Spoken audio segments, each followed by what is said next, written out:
Boa noite. Está começando o segundo tempo da Manchete Esportiva. E com muita alegria temos de volta o nosso Washington Rodrigues.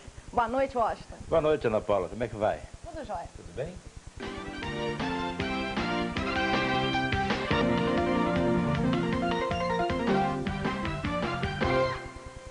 O calendário, ou melhor, a falta de um calendário decente no Brasil, pode tirar o técnico Paulo Autuori do Botafogo. Ele tem uma excelente proposta do Benfica de Portugal.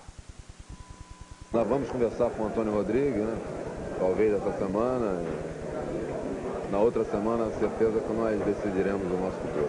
Agora, a proposta do Benfica é boa, não é? Não, quando se fala em proposta e boas propostas, pensa-se apenas no lado financeiro, né? Ele é importante para qualquer profissional, mas não pode ser tudo. Eu acho que o importante é as condições de trabalho, a perspectiva de estabilidade. Isso tudo vai pesar na hora da decisão. O que vai pesar? A possibilidade de disputar uma Copa Europeia e o Campeonato Português? Ou o ineditismo de um título da Libertadores pelo Botafogo? O que preocupa é saber que, por exemplo, o Botafogo está saindo de férias no dia de hoje. Se voltar, dará um mês de férias tão merecidos aos seus jogadores. Terá que voltar no dia 20, mais ou menos, de janeiro. E dia 28 já começará a competir. Quer dizer, não tem um mínimo de período necessário para a base, o alicerce, né? Um aspecto físico de toda uma temporada. E em março já começa jogos, né, da Libertadores. Então é um calendário muito difícil. Isso tudo tem que pesar na maneira como nós iremos decidir o nosso futuro. Washington, Paulo Autuori tem razão nessa decisão dele e a conquista do Botafogo valeu para você? Olha, como valeu, o Paulo Autuori tem razão sim, Ana Paula, porque realmente o calendário é massacrante, é assassino. Você vê que o Brasil pune os clubes que, como o Botafogo, se empenham em competições paralelas, né? Passamos isso no Flamengo, o Atlético está passando isso em relação à Comebol, o Grêmio passou isso com o campeonato mundial que foi disputar. E não há nenhum privilégio para quem vai representar o país em outras competições. Agora, se o Paulo Autuori acha que só pode ficar no Brasil caso isso mude, ele pode tirar o cavalinho da chuva, porque quando ele foi para a Europa, há 10 ou 12 anos atrás, já era assim. De lá para cá só piorou, que criaram outras competições e o calendário nosso continua o mesmo. Ou seja, o calendário do futebol brasileiro, para você entender, ele tem o pé 44 que é enfiar no sapatinho 36, não dá. Washington, e a seleção brasileira? Amanhã você está viajando para Manaus. É verdade, vamos acompanhar a seleção brasileira nesse amistoso com a Colômbia.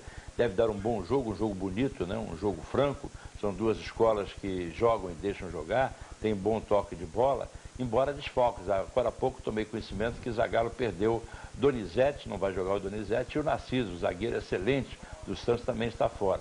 Em contrapartida, no time da Colômbia, vários são os problemas. O Higuita não joga, o Rincon não joga, o Asprilla, o grande craque, também não joga, e o Valderrama, que é quem dá todo aquele toque, aquela magia do toque de bola do time da Colômbia, também está fora. Portanto, nos desfalques também as seleções se equivalem.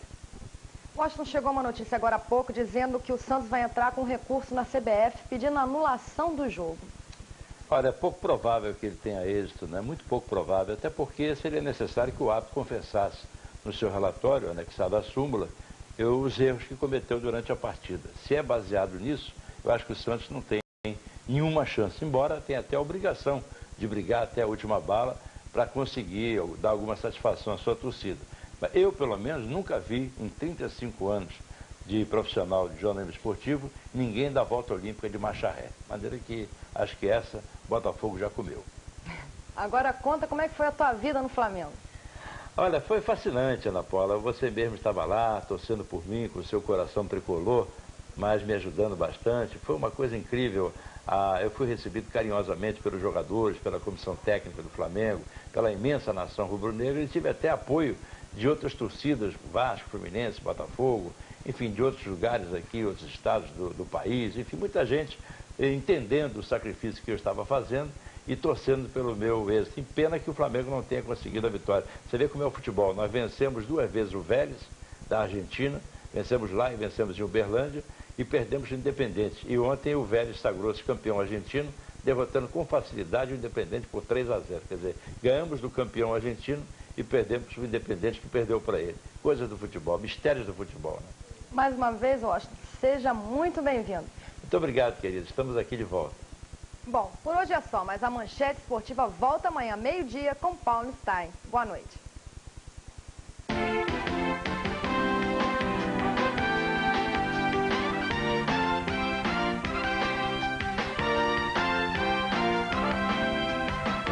Canal 100 TV. Oferecimento.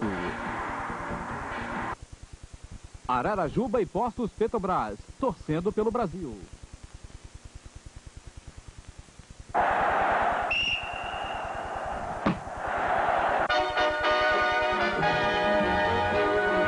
Vocês vão assistir o histórico torneio Roberto Gomes Pedrosa de 1967, que reuniu pela primeira vez as principais equipes do país.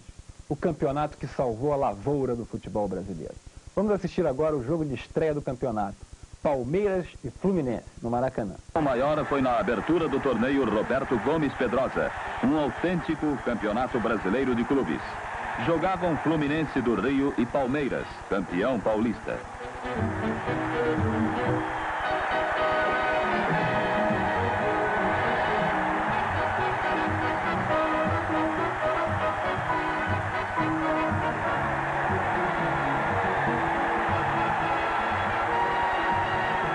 Time por time, o Palmeiras tem o favoritismo da partida. É uma equipe bem armada e com alguns craques da melhor linhagem, enquanto do outro lado o Flu será mais entusiasmo e correria.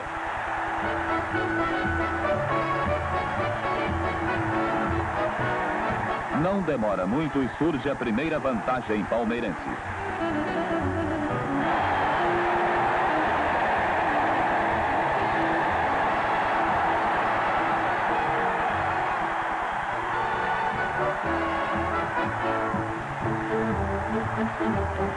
No ataque tricolor, Mário se desdobra, mas Djalma Dias está atento.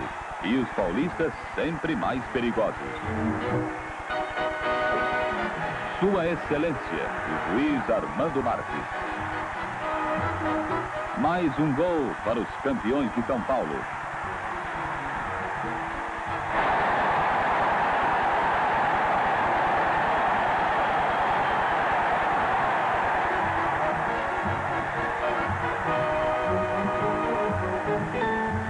O time carioca tenta, mas sempre em vão.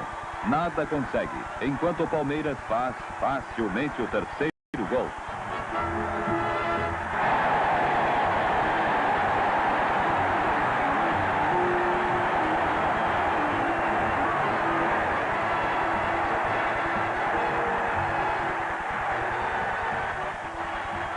Os tricolores insistem, não desistem.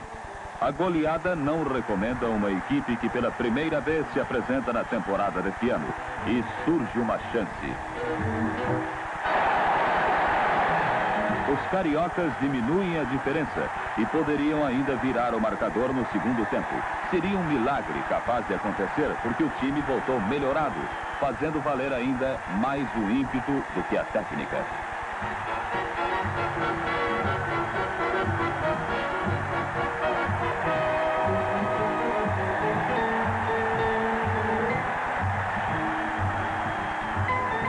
E veio o gol que deu esperanças concretas.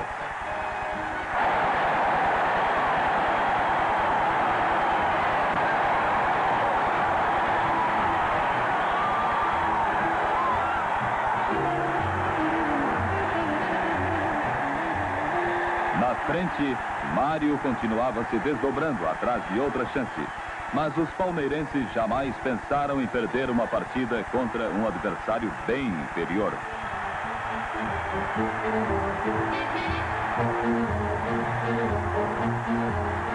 O jogo se definiria exatamente na cobrança dessa falta.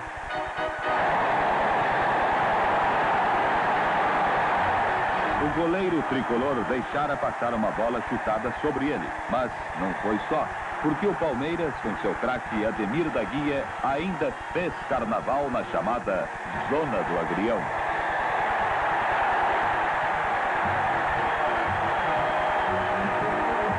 (4 a 2). O Palmeiras começou bem o Campeonato Brasileiro de Clubes.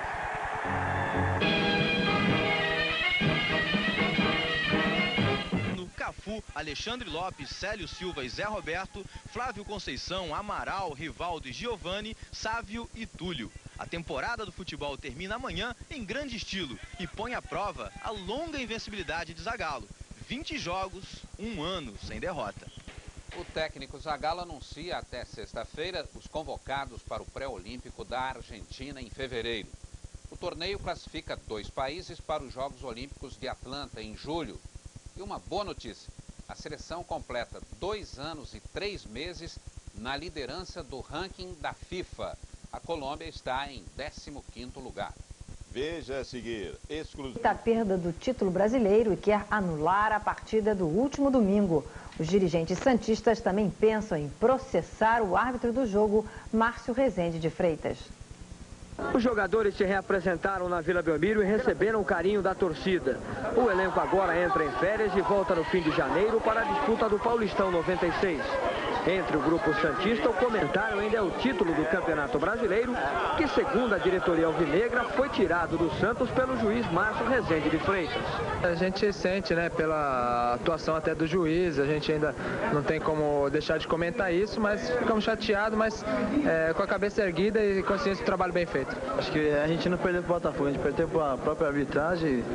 Isso aí foi visto por todo mundo. Acho que quem assistiu o jogo viu que o Santos demonstrou do começo ao fim que queria vencer, só que infelicidade da própria arbitragem, acho que a gente perdeu o título.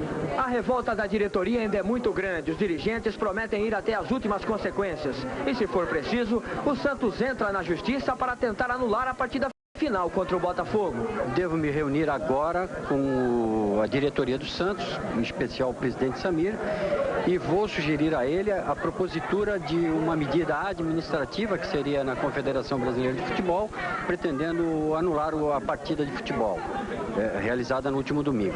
Em paralelo, vou sugerir também ao presidente que o Santos promova uma ação de indenização contra o árbitro da partida em função dos danos que ele ocasionou ao Santos Futebol Clube em função